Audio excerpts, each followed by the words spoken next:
emas bugün oyunda. Ben bu oyunda aşağı kaylo. Teknoloji. Teknolojim çıktı ki.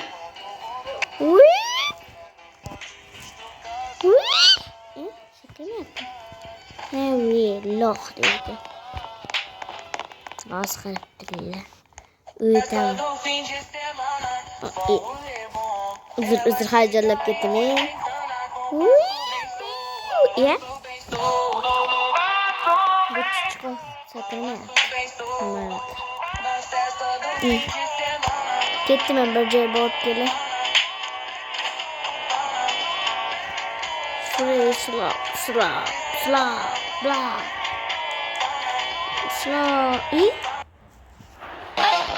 Bolla bıktı. Maşını neymiş kimin yanında? Davay bolla. Bıktı. Sıla bırak kimin yanında ancak gidilmez.